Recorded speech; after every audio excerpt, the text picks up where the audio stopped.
Hello and welcome everybody to After the Funnel Pop. Not After the Funnel Pop. Nope. What? What? Are you still on my job? What? What's poppin', everybody? Hello and welcome to Popcorn Culture. My name is Ben Carlin and I am your host here with me today. Is my brother Jay, who will be in every episode. Ben, I did make it here today, but I'll tell you what, I've had more travel woes. Dude,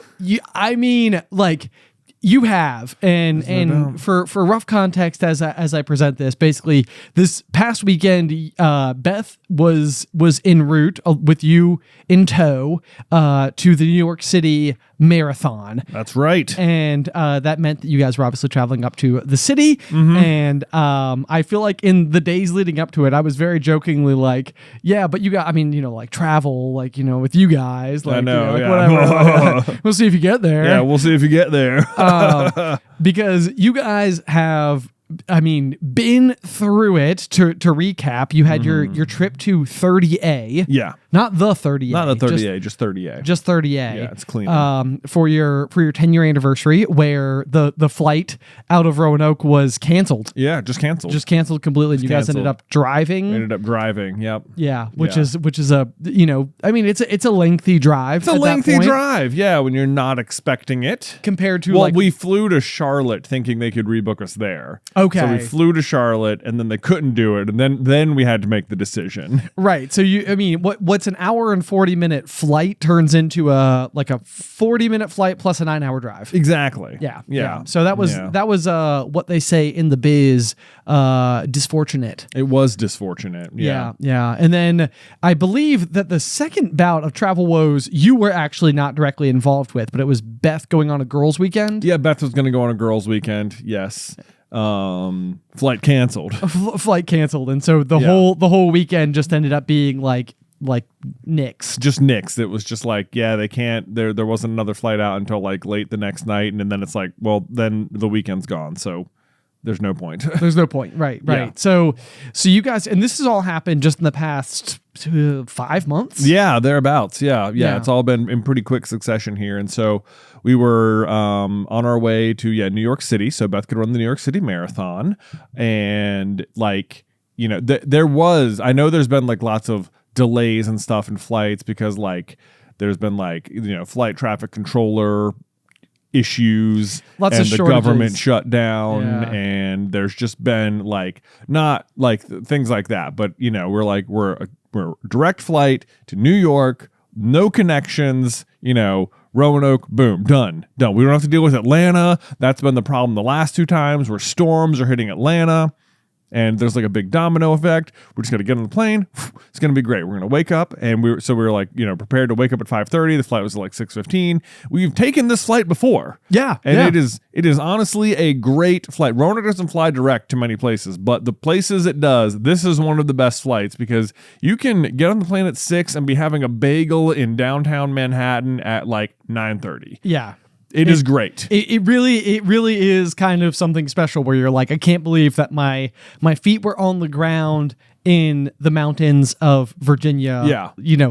Not but 3.5 hours ago, and now I'm in Times Square with a rainbow bagel. Exactly. Yeah. Exactly. And that's exactly what we plan to do. Yeah. We plan to get off the plane, check our bags at the hotel, boom. We're getting bagels, heading to the running expo. We got the whole day. The whole day. Yeah, the whole day ahead of us. It's going to be great. And that's a glorious thing in the name of traveling because, what we always talk about with our beloved Vermont is that as glorious as it is, it's 12 hours from here. Yeah. And you can't you could theoretically fly, but you can't fly because we bring so much gear with us, for the accoutrement, so to speak. Exactly. So it's then if you're going on a week-long vacation where one day on either end is fully occupied by the travel, then you've really condensed the trip into 5 business days of vacation. Yeah. So this is a rare opportunity to get very far away very quickly, and because you can just Uber into the city and don't need a car and you don't need to bring that much, just boom, you're done. Boom, bam. Boom, bam. It's great.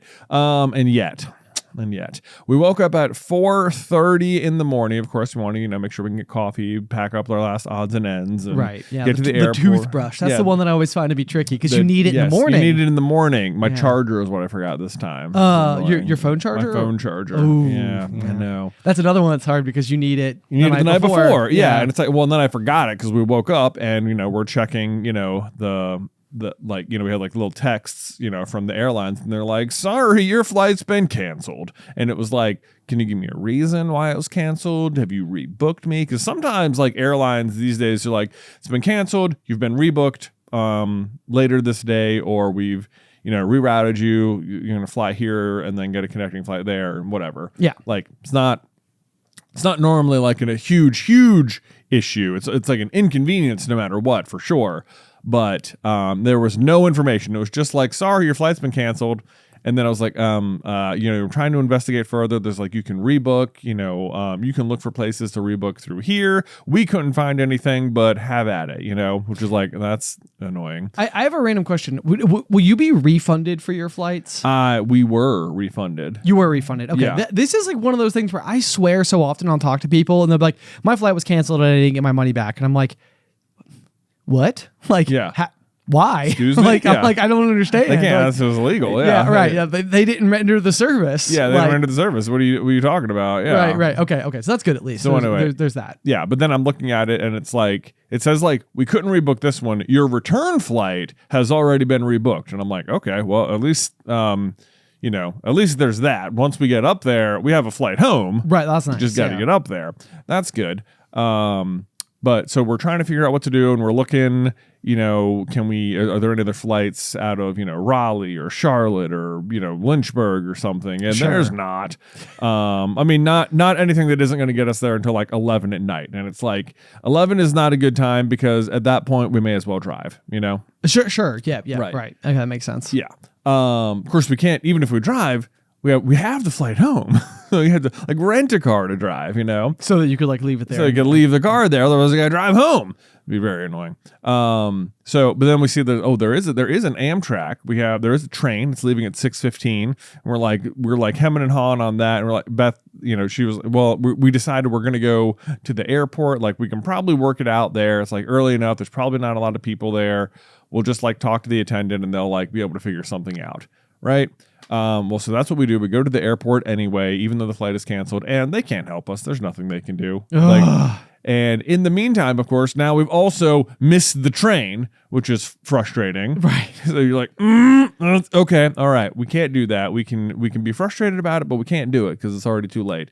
So now what do we do? Do we just get there a day later? Like, we don't want to. It would have been okay. It would have been okay if that was like absolutely what we had to do, because like the race wasn't until Sunday. So even if we traveled on Saturday instead of Friday, not the worst thing in the world, but we wanted to get there today. We want to get to the expo. We're start having fun. We're supposed to have dinner with our friends in the city tonight. Right. Yes. And that's the thing too, is that like you go and you do these trips and there's the marquee event that gets you there, but then you also just want to enjoy your time there. Exactly. Enjoy our time there. Right. So the new plan is that so what we ended up doing is we rent a car from the airport where we have to continue, where we leave our other car. Cause again, we have the flight back. So like we know we will eventually return to the airport. Sure. Right. And we rent a car and we're going to drive to DC where we can catch a train from there to the city, which you might think, if you're going to like, what's the difference? Why not just drive all the way at that point? And the difference is this,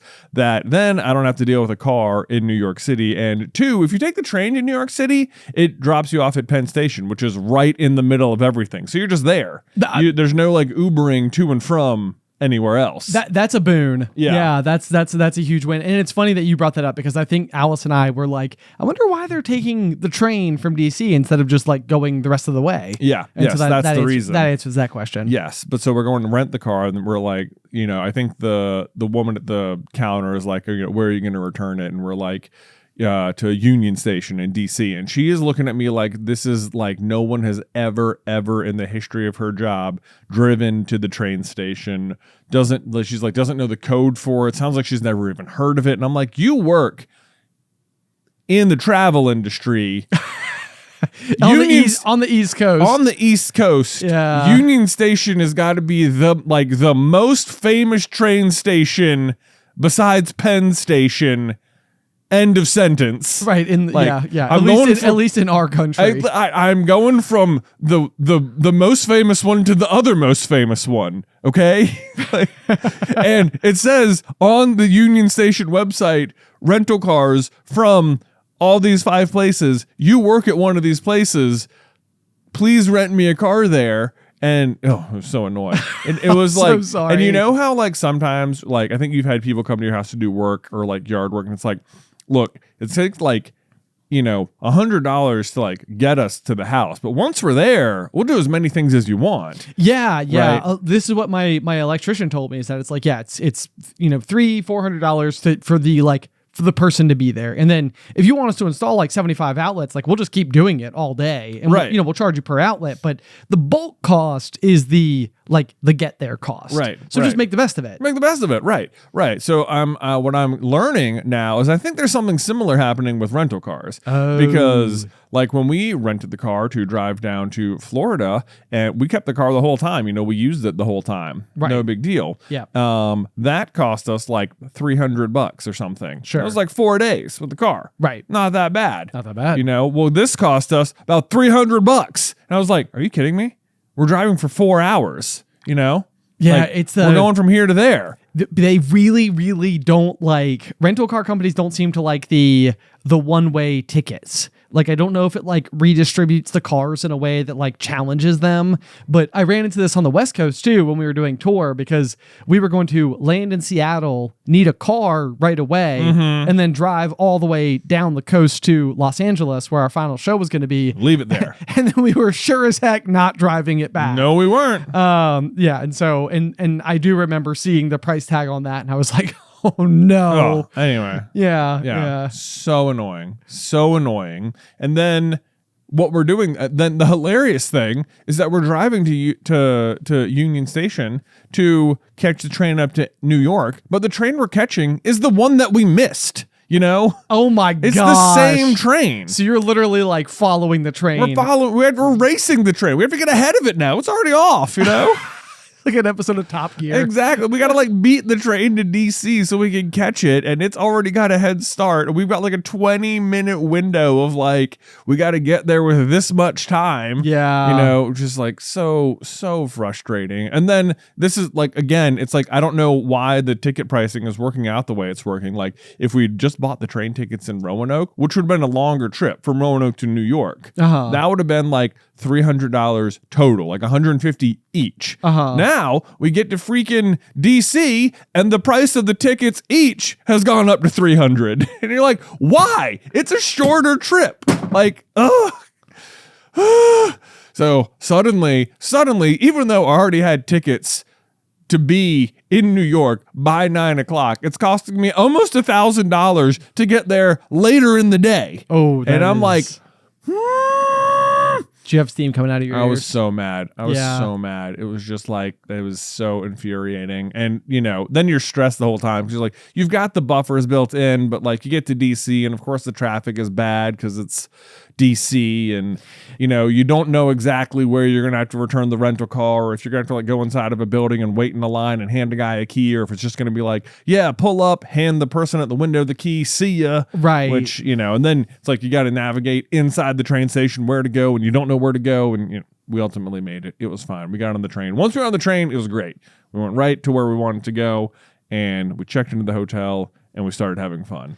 But the travel, you had a real planes, trains, and automobile situation going on. We very much did have a real planes, trains, and automobile situation going on. Man, I'm so sorry. That is infuriating. But the testament that I would offer to you and Beth is that I do think you guys do a really good job of letting. It sounds like you were feeling the frustration in the moment, but I mean, from what I could tell from the photos you were sending and your demeanor about the trip and how things seemed to go, it seemed like you guys did a really, really great job of just otherwise letting it kind of beat off of you once it was over. Yeah, once it was over, it was fine. We got to the hotel room. That was great. And then we just, proceeded to have fun.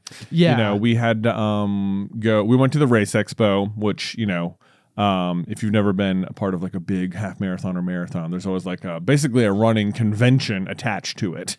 And honestly, they're really fun. Like, yeah, I remember when we were just like high school students. I think I was coming into 9th grade. So I was like in between 8th and 9th grade. And you and I were both slated to do the Virginia Beach rock and roll half marathon. Yep. And we had been going out with dad and doing these like distance runs and, like doing all this preparation for it. And did you end up... You had like a surgery or something. Yeah, I had like a surgery, and then I couldn't run. Yeah, like two weeks, a week before, and it was like, oh my gosh. Yep. So I'm sorry about that. That's okay. That was just yet another one of those situations. I know. Had to endure. You do a good job of really not like dwelling on the past. I'm like, it's occurring to me now as we like discuss these things, and I'm like, these things have happened to you, and you don't ever have like this like woe is me mentality about it, which is really. Thank you. No, you're welcome. Yeah. I think it's a really great thing. It's a hard thing, I think, to not just be like, why is it always me? Why does this keep happening? I don't know. Things just happen, and that's just how it is. I don't know. There was not much I could do about it. So, there's no dwelling on it does no one any good. Yeah. No. Well, and I realized I got sidetracked by the fact that you also were unable to do that particular race. But what I was going to say was that as kids, we were like emerging cross country runners. We were really into it. We had like our like deep obsession with Steve Prefontaine. Yeah. We were watching the movie, which was like one of like the family favorites growing up, Without Limits. And we were driving. We were watching it in mom's minivan on like the little flip down DVD player. Yeah. And in the movie, Frank Shorter is a former Olympic athlete who was one of Steve's best friends while he was sort of like going through his own Olympic endeavors during that period of time. And we found out that Frank Shorter was going to be like signing autographs at the race expo that we were going to. So like it's probably like one of those like extreme like sector celebrity type of situations. Yeah. But like to us, this was like a huge deal. I know. We got to go and talk to someone. And I this is like one of those things where I don't know how factually correct it is, but and without giving any major spoilers for the film itself, but Frank Shorter would have been like amongst the last people to speak to Prefontaine before his untimely death. Right. And so it's like even that is just it's crazy because Steve would have existed during a period of time where there wasn't like internet and social media. So while he was on the cover of plenty of like Runner's World magazines and like there are interviews with the man himself and stuff, there aren't that many because he was it's still a fairly obscure sport I think in the scheme of all sportdom. Yeah. Most people aren't like following their favorite runners, Right. Yeah. So like it's like there's like limited ways to like almost like have any interaction with the man himself, but this was getting to go and talk to someone who literally knew him as a friend. And it's like it was just I don't know, it was just really cool. So you're inside of it's like a Comic-Con type of event, but instead of like comic books and posters and little minifigs and pop vinyls and stuff, it's like goo packs. Yeah, it's like running goos, and there was at this one in particular, there were so many free samples, which was like this is what I'm here for. I'm not running, so I am here for the samples, y'all. I had all sorts of kefir and kombucha and like how we've been doing the morning greens. Yeah, like athletic greens. Yeah. There was morning greens gummies. No way. And it was like we started eating them, and like I feel like everyone else who was eating them, like if you've never had like your daily greens is what they're called. Okay. If you've never had daily greens, you'd eat these gummies and be like, what on earth is this? But like to me, it was like such a familiar flavor. I was like, I like these. These are good. It tastes like mushy bananas or something. Yeah, it's like pineapple and it's, I don't know. It's a very weird flavor for sure. It's a weird flavor, especially for if you've ever seen, like greens before. It's exactly what it sounds like, and it's the least appetizing looking beverage known to man. Yeah. But I say that as if like we are so aggressively acclimated to like dark colas, that like I don't think that like we ever really think of drinking those as being gross. Yeah. But like, you know, imagine living in any other world or whatever, and they come up and they've got this like old motor oil colored beverage, and they're like, this is a delicacy. It'd be like, no, it isn't. I don't know about that. There's no way. Looks like a big old glass of brown water. It's like, yeah, exactly. Yeah. It's like we went to the nearest swamp and we gathered up some liquids. Right. Yeah.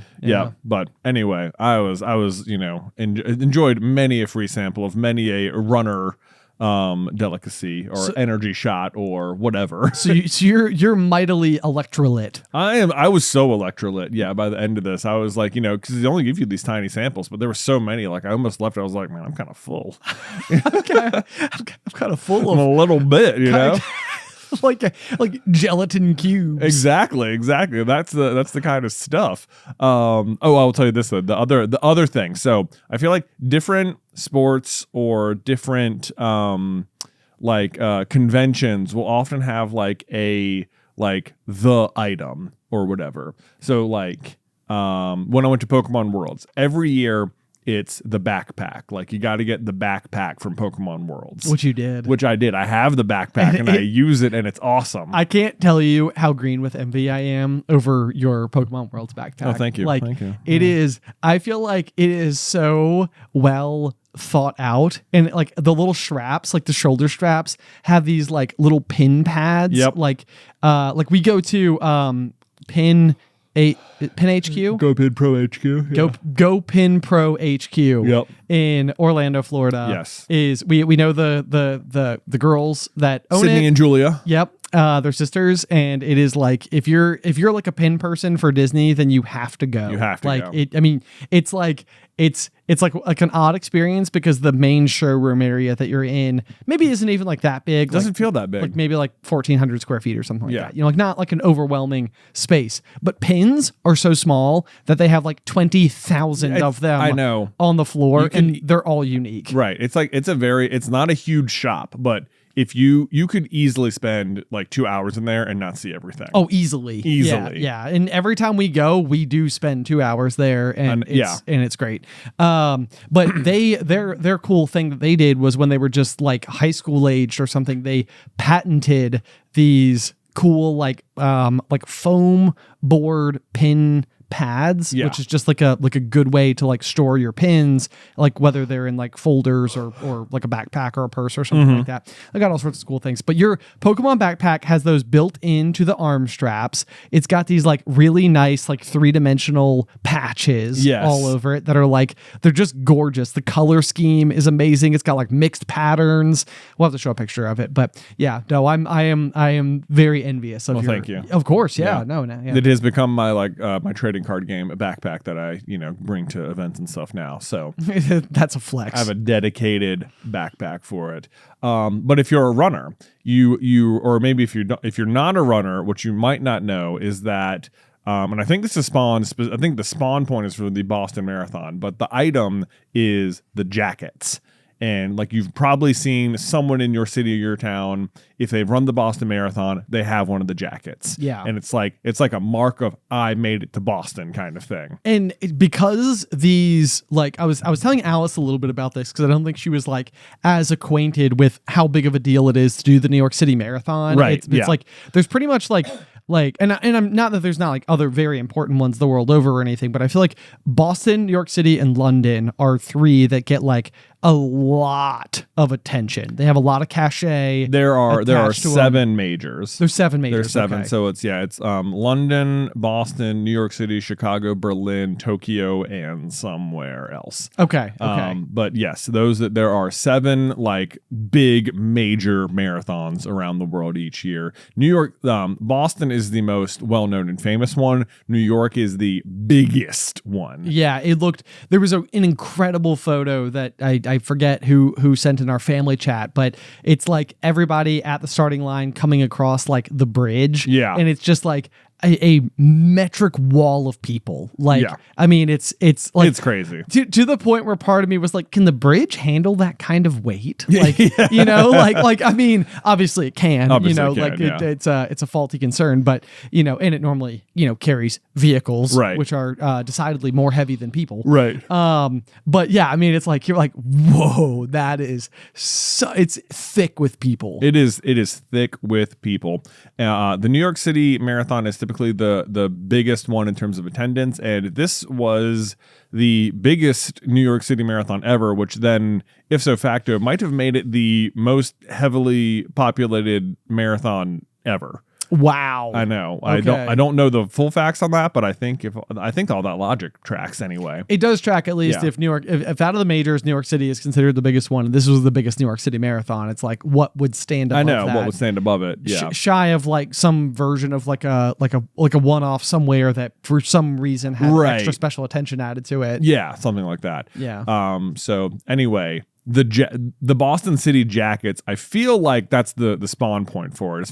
As far as someone who was in the running world for a while, it seemed like you knew about the jackets. Yeah, and our dad has one. Our dad has one, or a couple even. Yeah, because he's done Boston twice. Yeah.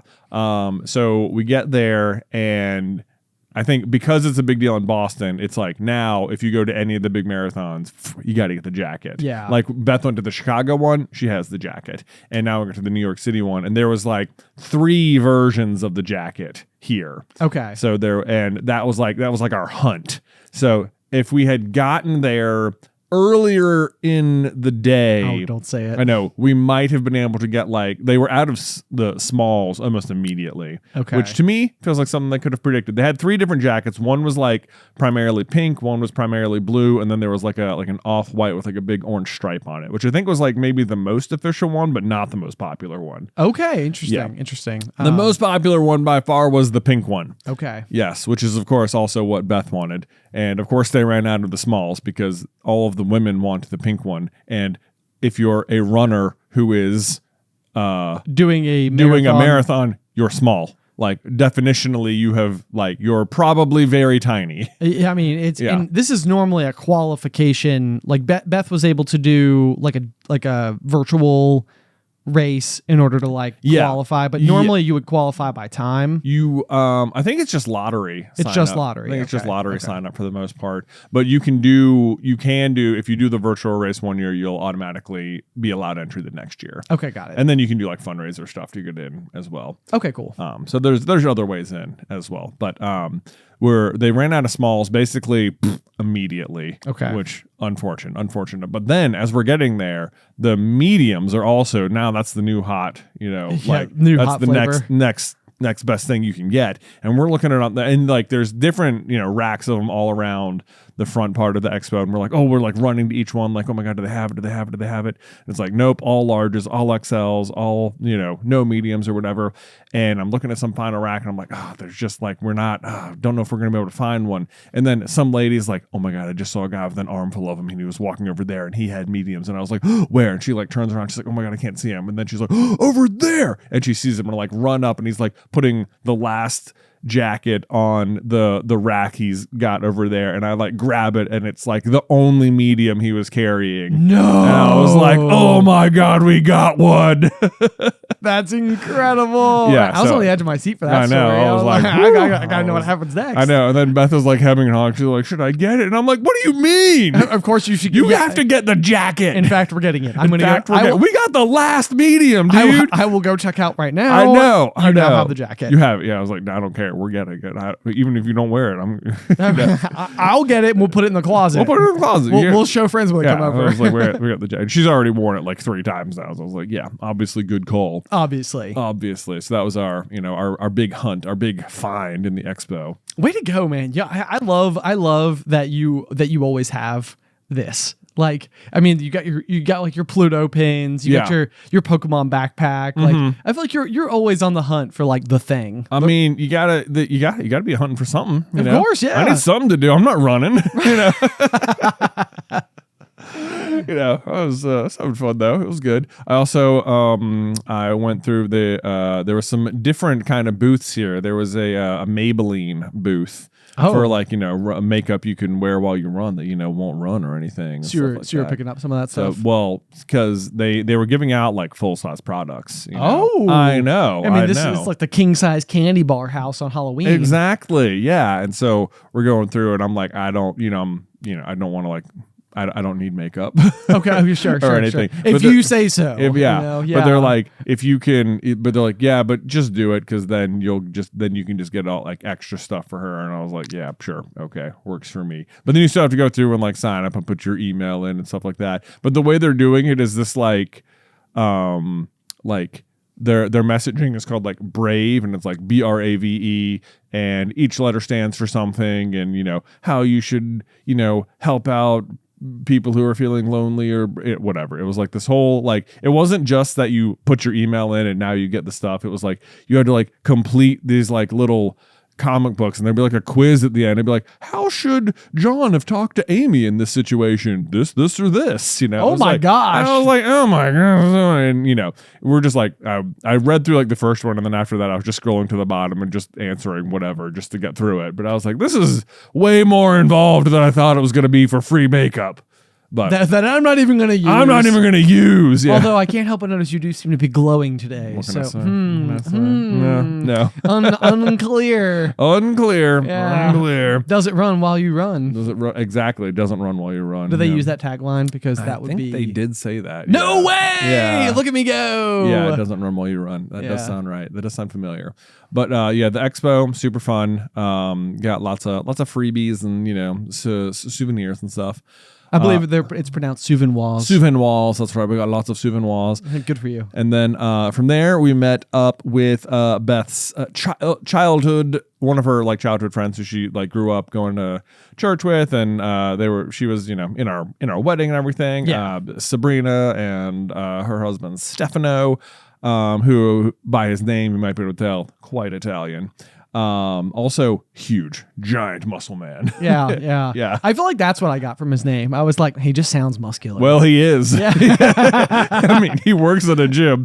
Okay. But he's hilarious. I love Stefano. He's great. But the good news about going to dinner with them is that they live in New York City, or have basically since college, and have slowly moved out to like Hoboken and stuff. But okay. In any case, they know Stefano, being Italian, knows like the best Italian places. Sure. And so, man, we went to some like pizzeria, and it was so good. It was it was. I was like, he's gonna do the chef's kiss. I was coming. Absolutely. Yeah. I mean, we got the pizza, we got pasta dishes, we got carbs on carbs on carbs. We got because Beth's carb loading, so it's just like just go crazy, Right. You are literally about to go and run 55,000 steps. Yeah. You can eat as much pasta as you want. We got the charcuterie, which is like my favorite, and I always know you can count on Sabrina and Stefano about the charcuterie, because at their wedding they had a table. I mean, it was just a huge table, and every single inch of it was covered in charcuterie. Oh. Like it was like a service that whatever company they hired did. But I mean, it was like the most impressive thing. I was like, man, I wish I knew about things like this. Like, I would have had this at our wedding. This was so good. I could just stand at this table all day. I was going to say, I was like, I could just so see you at home hiring this service to come in. I was like, we should have a party just so I could hire these people. I love it. And you should. I'll be there. Yeah. Count me in. Yeah. And it's sometimes I feel like if you get like, charcuterie plate for the table, people like sort of pick at it or whatever, but there's always like some left over. Not the case at this dinner. Okay. Everyone's like, we're going to destroy that. And we did. Okay, good. And then we got there a little bit ahead of them because we left the expo a little early, and I got a Manhattan to drink because, we're in the city. I mean, yeah, of course. I mean, delicious, by the way. But then Stefano goes there and he's like, and then he's ordering, he's like, oh man, you got to get this. This is the limoncello spritz. And I was like, the limoncello spritz?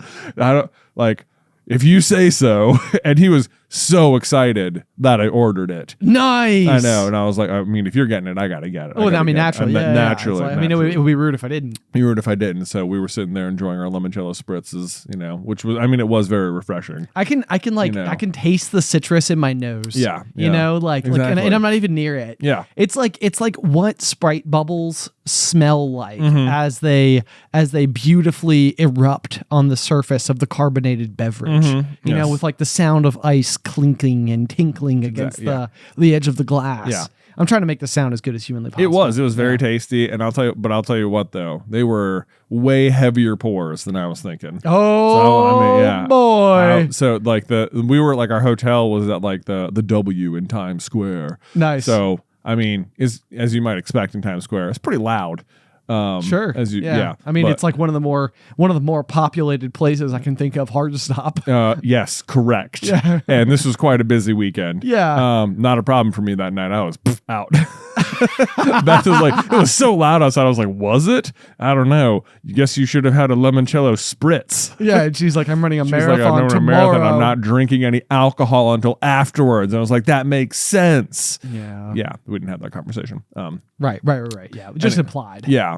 Next day, though, our friend Nora, who was also running with Beth, arrived in the city, and so we went back to the expo with her because she hadn't been yet. She didn't want to get a jacket, so too bad for her. But so sad. I was like, you sure? Because I'll find one for you. I'll do it. It's like I sniff it out. This is my job. Like, I don't mean to brag, but like, this is my thing. But like, look, I'm good at it. I will find you one that fits if you're. Just give me the go. It looked like you said yeah. No? Okay. Dude, you would be the best salesman ever. It's like I think I saw something there. I saw something. You're debating it. Little glint? Yeah. It's like glint? I feel like you're like sticking your foot in the door, like a tiny little foot blocking a giant door, being like, no. Let me just ease myself. I'll just ease in here. Yeah. Coming in. Yeah. Yeah. But then after that, me and Beth had tickets to go see the Great Gatsby on Broadway. Oh yeah. How was that? Dude, it was amazing. It was so good. I like, as someone who mostly remembers the Great Gatsby just through the lens of 11th grade Jonathan sitting in Miss Davis's class being berated with, that's a motif, the green light, that's a motif. That was like every single thing in that book was a motif. And that's what I mostly remember was like sort of the class collectively making fun of the teacher for overusing the word motif. Yeah. I mean, and I also had Miss Davis for 11th grade English, and she did really suck all the fun clean out of literature. I know. And I'm like, cause like, I remember seeing the trailers for like the movies, and I was like that movie looks like really fun. And I remember reading that book and having not once did anything featured in these trailers cross my mind, right at all. There's like a tower of champagne flutes like overflowing. Leonardo DiCaprio there. There's like this giant ritzy flapper party, and I'm like, did I read it wrong? I don't remember any of this. I remember a green light. I remember a guest house. Guest house, exactly. There is a guest house. There is a green light. And you know what? Gatsby throws some pretty crazy parties. Well, good for Gatsby. But yeah, it was like, as much as people were trying to like slam it into your head, it was like it was going clean over it. I'll tell you what. Yeah, I understand. It's like, anyway, which is a bummer. Now I feel like I got to reread the book and go see the movie. The Great Gatsby is like one of those books to me that I feel like everybody always talks about it as being like a short read, which is another one of those things that like probably like 11th grade me, I'm sure, was being given the homework assignment, like read chapters 5 through 9 for Tuesday's discussion. And that meant that on Monday night, I was like torrenting through it, trying to get it taken care of. And it felt like it took forever, probably like, and in reality, I bet it was like an hour and a half as I was trying to fall asleep or something. And it just felt like forever. But it's also one of those books that I feel like smart people keep like a really tattered copy of like in their back left pocket. Yeah, I know exactly what you mean. Yeah, it's like they just sort of it's like no, you want to have a you talking about Gatsby? I got a copy of it right now. You want to talk about it, like and the motifs, because I'm ready to. Yeah, I got it right here. Yeah, you're right. It feels like a book like that. I do want to go back and reread now because I feel like it's actually probably way more fun than I was studying it in 11th grade. But the show, man, I would totally recommend it. If you're like, what show should we see in New York? See that one. It's good. It was great. The music was insane. The acting was insane, and all the the parties and the costuming and it was great. And it was kind of fun because it was like I forgot the plot entirely, and which I was afraid of, because sometimes like if you're going to see a musical, I'm always like, it's good that I knew what was going on a little bit heading in, because I'm not sure I would have been able to follow it otherwise. Well, that's me with like Hamilton, where I'm like, I've watched it on Disney Plus with subtitles, and the subtitles helped me a lot. Yeah, exactly. And I was like, I remember feeling kind of confused about this book when I read it. So I'm like, what if I can't follow it on stage because I don't really remember it? Not a problem at all. Okay. Not a problem at all. Super easy to follow. Don't know why it was such a hard read. Probably isn't a hard read. I'm sure.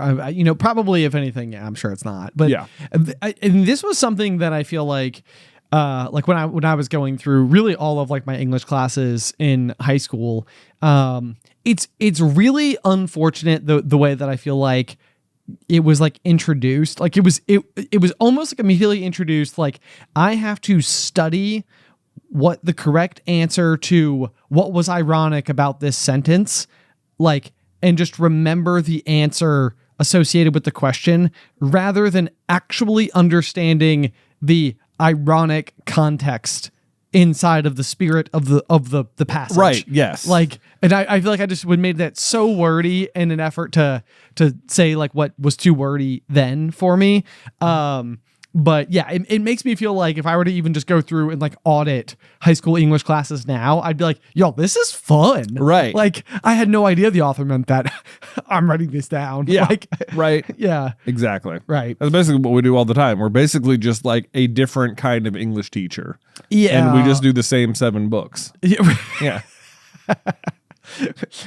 And we've worn them out. Yeah. Well, have we? Well, actually, I don't feel like we have worn them out because we just keep using different copies. Yeah. Yeah. So physically they're fine until we cut the spines off the ones. Right. And yeah. Then, and they're whatever. Yeah. Yeah. Gone there. Right. In any case, Great Gatsby would definitely recommend it. I was like, the fun thing was that because I didn't know the story, it was like you're going through, and I had like no idea how it was going to end.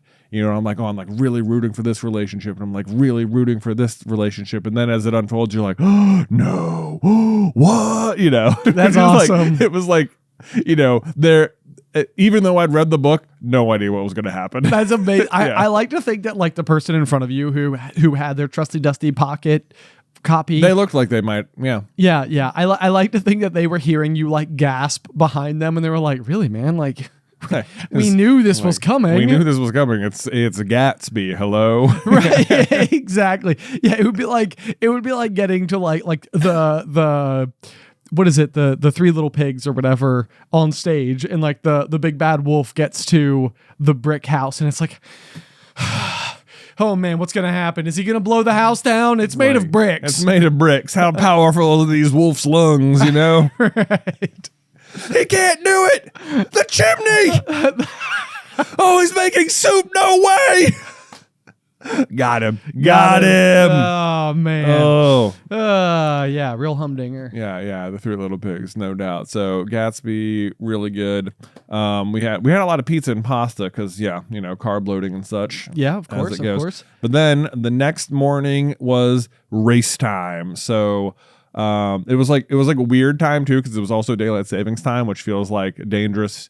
Like when you're already having to like wake up super early in the morning, it's like the fact that there's any kind of clock change at all. It's like it's just like an extra wrench that everyone's gonna have to deal with. Right. It's like you've just inconvenienced like 60,000 people. Yeah. Never mind, like the rest of like the world who's also like dealing with the changing of clocks and microwaves that probably are just going to be wrong until they're right again. Exactly. And all that type of stuff. But yeah, this is, it's like a big concentration of people, all of whom are getting up really early in the morning. Right. The good news is it was the fall back. So like worst case scenario, you woke up and just had to be awake for an extra hour. Like you didn't get that extra hour of sleep. But fortunately, I didn't have to deal with the getting to the start line, because that's like a racers only sort of situation. It is like they have like quite a bit of like getting up, waiting in line to get on a bus to take them to the start, where they just wait for their time to start the race because there's like waves of people that go.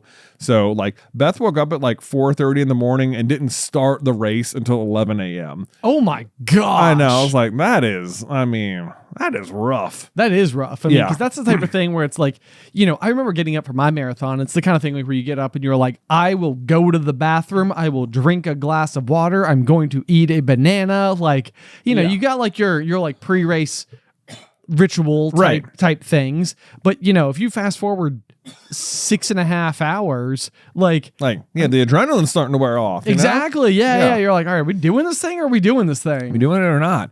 But eventually they were doing it. And so, not that I had like a super, job or anything that day other than to, we were, me and Nora's sister was also there. Okay. And so we were just traveling around the city together, navigating the subways, trying to get to as many spots to cheer as possible. Nice. Yeah. Nice. So that was like its own adventure because it's like, neither of us live in New York. So it's like, all right, we got to figure out how to use the subway. Yeah. Crash course on that real quick. Crash course on that. And we're trying to get down to like mile 2, which is, pretty close after the start to like, we'll start here and then we'll just sort of slowly hop our way back up the course a little bit. But it's like to get to where mile 2 is like almost an hour-long subway ride. So it's like, well, I really hope we figured this out right, because otherwise, boy, do we go in the wrong direction for a long time. Sure. Yeah. But so now I'm curious about this, because I remember when we were kids and we would go and like watch our parents do these kinds of races. I always felt, and I even actually had some of this in the like triathlon as well that you did earlier this year, where I was just there spectating. But like, it's almost like seeing a celebrity when you see your person run by. Like you're amidst like a sea of people whose faces you don't know. Yeah. And then all of a sudden it's like, wait a second, I know that person. I married them. Right. Yeah. Like, there they are. Whoa. Yeah. Go. Yeah. Like, and it's, it's like such like an exciting little moment. Yeah. Well, it is super exciting, especially because like there's only so much tracking you can do of where your person is on the course. Like most big races these days will have some sort of app associated with the race, and you can like plug in your racer's number and it'll show you where on the course they are. But not really, because it's like a projected where they are on the course. Based on like how their previous splits are looking and everything. Yeah. They're sort of like, okay, they were moving at this pace, and then they were moving at this pace, and if they continue to that pace from this point, this is where we think they are. Well, based on, because I was tracking Beth from afar, but like based on her mile splits, I mean, she was almost like a metronome. Like, I mean, I was looking at like if you're going through, it's like if her first mile was like 10 minutes, 15 seconds, 10 minutes, 14 seconds, 13, 12, 16, 13, 15, 14. They were so consistent. Yeah. I mean, it was like, it's like literally I was wondering, because like Beth has like her history like in like the marching band and like being like drum major and stuff like that, and I'm like I'm wondering if like her ability to like maintain rhythm has transferred into her physical ability, or if she's just like trained that effectively and she knows her pace that well. I mean, maybe it wasn't like her fastest marathon ever. I think a lot of it for the New York City Marathon is that there's so many people. Oh yeah. That it's like, it's really hard to like speed up too much, because you just have to do too much like weaving around people. Right. Whereas like, and I think, if you're feeling bad, it's probably easy enough to drop back, but it's like, if you're feeling good, it's I think it's like the race itself will keep you at your pace.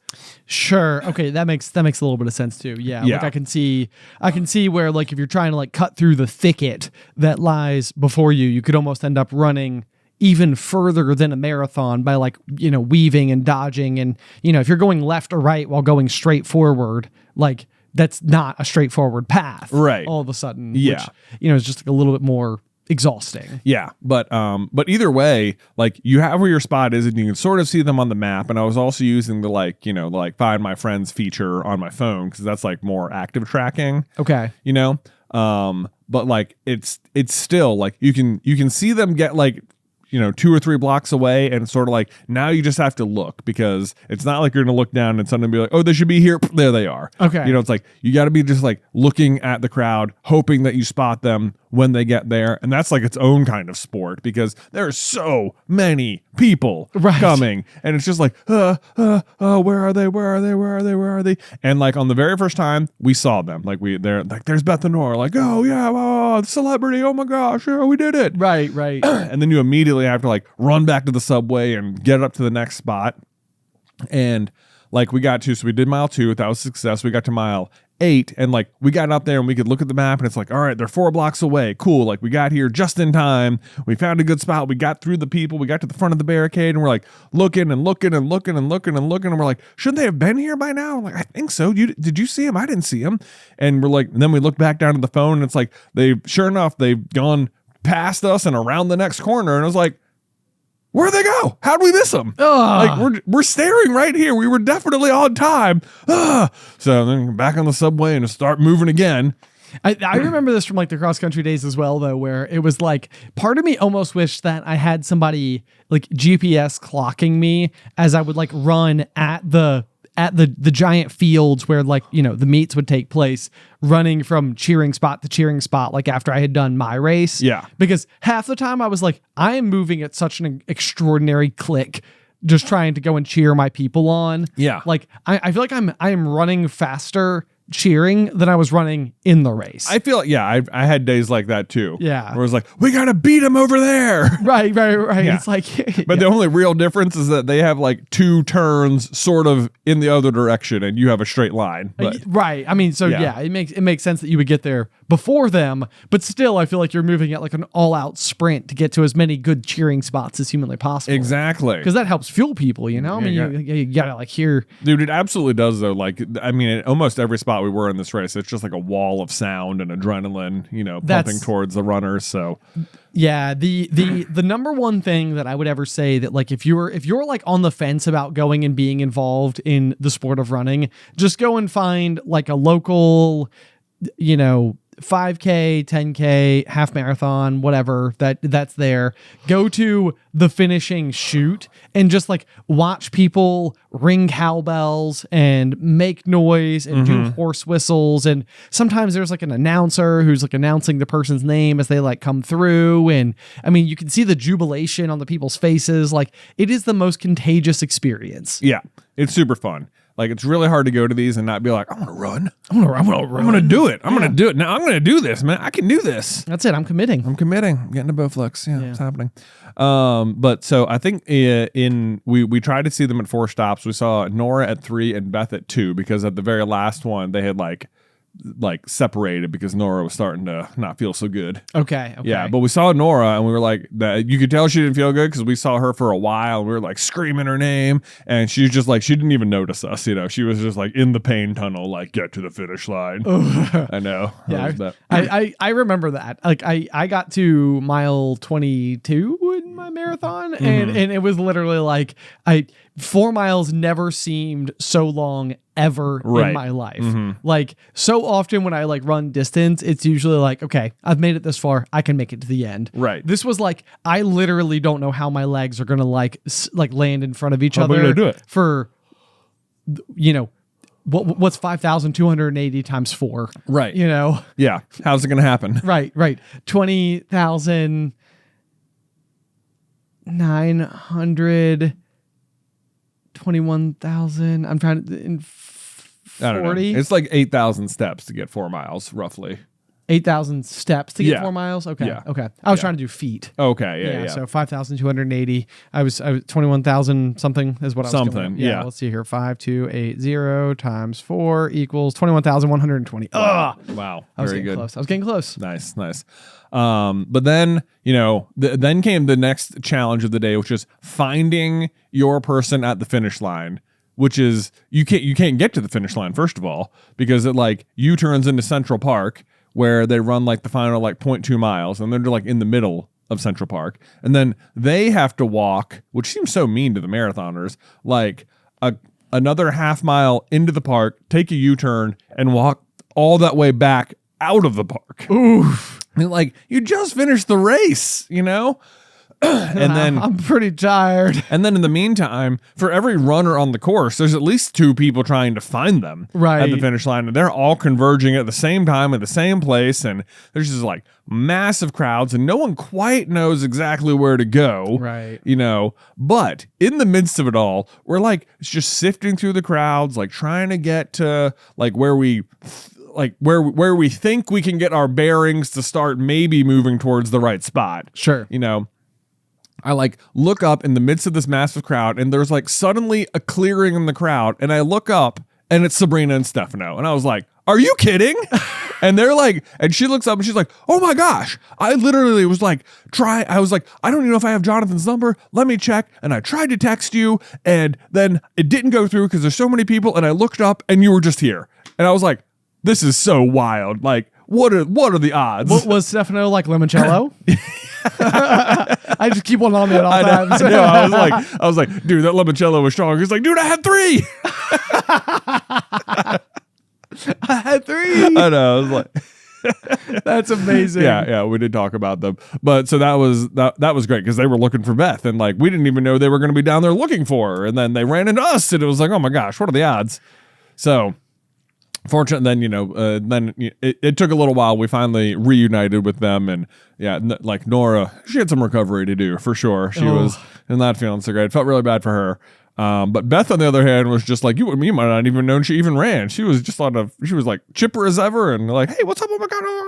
This sounds exactly like Beth. I mean, she prepares so hard for these things that like once you get there, like no pun intended, it ends there, but it's like a walk in Central Park. Yeah, yeah, exactly. There you go. So that was great, and then we made our way back to the hotel and just stumbled into another pizza place where we got some food. And that was a lot of the weekend. Man, what a journey. Yeah, it was great. Although then the next day we were doing a food tour in Chelsea Market and I went to go check into the flight and I realized that despite what they told me the other day, they had not rebooked the return flight. You are joshing me right now. Not joshing you, with Ben. this. I can't. I know. I mean, I am so worried. Because I am personally preparing in a couple of weeks to go do my 3rd tattoo. Yeah. And I'm traveling to Los Angeles for it. And it's like one of these things where like the tattoo is on a Saturday and I'm literally flying in on Friday. I'll be there on Saturday for the session, fly home on Sunday. So it's like there is no room for error. Right. And I'm like, goodness gracious. Like I'm just, we're too close to the sun right now. We're too close. So it's like, I feel like I can't breathe. I can't make comments. I can't have any thoughts whatsoever attached to this particular problem. Yeah. Because I don't want to miss my session. Don't want to miss your session. I don't want you to miss it either. I hope your travel goes better than mine. Fortunately, we were able to like finally get on the phone with someone and they were like, like when I called the customer service line, it was like, oh, it looks like you're in the middle of a trip from LaGuardia to Roanoke. And it was like, am I? Because I can't check in. And when I look up the flight number, it doesn't say I'm on there. And they're like, no, your whole thing was refunded. You're not on it. And I was like, okay, that's... I would like to be on that flight, please. Like, okay, here's what's going to happen. I'm going to breathe for 3 seconds. This is me not freaking out. I need to be on the flight. Right. And then, because then you're freaking out, like, what if it's full? What if it's full? Right. You know? And now I'm stuck here suddenly, even though I thought this was taken care of, and it was super not full. It was a very empty flight, and it was all fine. That never happens. I know, never happens. Although we did get to the airport, and of course, then it got delayed like 40 minutes or something, and you're like, please don't. Please don't do this. You know what's really, what I do think? I mean, it's not funny at all, but it's what's interesting to me is that back in our weightlifting days when we were doing like all the powerlifting stuff, one of the fellow athletes in our gym was an air traffic controller. Both her and her husband were together, and like. I don't know what it is, but that's almost like another like weird like celebrity situation where like air traffic controllers to me, it's almost like The Incredibles where it's like they live among us like ordinary citizens. Right. It's like you're never supposed to know them as people. Like, that's so crazy. Like that you go and you direct planes on what to do. I know. Like that's wild. So, but I remember, I think back in, I want to say it was like 2019 or something, the last time there was like a big lengthy government shutdown. It was like very interesting to like hear her perspective on it, because air traffic controllers are like one of those people who are like impacted, but like impacted in this like, we still need you here. Okay? Right. Like, so you got to come anyway. You got to come anyway. Yeah. So, just very, very interesting. So I keep thinking about like Francine, and I'm sort of like, she's out there somewhere. She's out there doing the hero's work. That's right. Yeah. Not all heroes wear capes. Exactly. Yeah. They just direct people who can fly. So she's like Edna mode. She's like Edna. Yeah. Francine is like Edna. Francine is Edna. Okay. Yeah. Okay. We should message her that with no context, and I bet you like, you guys are so weird. Yeah. Probably. Man, what else? Okay. So now I'm really curious too, because I feel like last Beth did a marathon of this magnitude, you kind of came home with like a little bit of like inspo in your bones, and you were like, maybe I'm going to do it. Yeah. Maybe I'm going to do it. Do you have any of that? I mean, a little bit. Like, I've still just been like swimming a lot, and I definitely am going to do the triathlon again next year. And it was like, since like last year I didn't really do much like biking or running preparation. I just did a lot of swimming. Okay. And then just sort of like, toughed it out for the back end of it. Like, I know I can do the bike, and like I'm pretty sure I can do the run. And like I planned on doing the training, but then I didn't. But I'm like, this year I'm like way more up to date on the swimming. I don't have to like, that was like my main concern last year, was like, I'm never going to be able to do it. So I'm like, this year I got that. I'm very confident I can do that. Let me actually train in the other two, and maybe I can like have a much more enjoyable experience. Right. Like actually go out there and like go for it. Yeah. So that'll be a little bit there. And when we did the beer mile, I did get, my free shoes. Yeah. So I do have a new pair of shoes, which is great. And then the other thing that's been holding me back from like just immediately going out and like trying to do some running is that it feels like every time I do, something happens, and I was like, you know what? I'm not in pain right now. I'm just gonna go to the physical therapist and just get like an evaluation. Be like, this part of my hip just, it feels like it's tight. This seizing in my back has happened a few times. This feeling in my knee won't go away. What do? Right. Tell me what do so that I can run and not get hurt. Yeah. And bleh. Go. Right. No, I think that's an excellent step. I know what you mean. And honestly, like I'm in a similar camp too, where I was like, okay, I'm gonna go back to the climbing gym. I think like I've remembered, I've regaled, I've had all these thoughts about like my good old days back at the climbing gym. Went and bought like a new pair of climbing shoes. Was super jazzed about it. Yeah. And then I feel like the month of October was just absolute chaos. Yeah. And I was like, yeah, it didn't happen in October. I'm just going to have to like reset, start again, and get after it. Yeah. Yeah. So new physical endeavors. Yes. On the horizon. Yeah. Zone. Yeah, there we go. There we go. Good stuff. Well, I feel like that's a good place to close out for today's episode of The Pop. Just as a fun reminder, we are going back out on tour. We sure are. Yeah, so we are going to the Southwest this time. We're going to be kicking things off this upcoming March in Denver, then heading to Las Vegas, Salt Lake City, Phoenix, Dallas and Houston. Yeah. So we're going to be hitting like a what feels like the biggest like geographic section. I think we're going to have to fly a couple of times inside of this particular I know. leg. Yeah, it's going to be an interesting travel scenario. The logistics will be fun. I'm excited for it. We can do this. It'll be no big deal. But I am so excited to have another tour on the books, another thing to be looking forward to. So if you guys have never come to a show, if you're in that part of the country, it is just so much fun. We do a live recording of Through the Gryffindor. We've got trivia in person, Jay versus Ben. We've got meet and greets as like an extra like add-on type situation. You can come take photos, ask questions, just be a part of what is otherwise like some of the best evenings for the community of the people of the Super Carlindom. Yeah. I guess. So links to all that are available at supercarlinbrothers.com. They're also in the description of all of the various podcast episodes. If you want to check those out, please do. But otherwise, until next time, pop.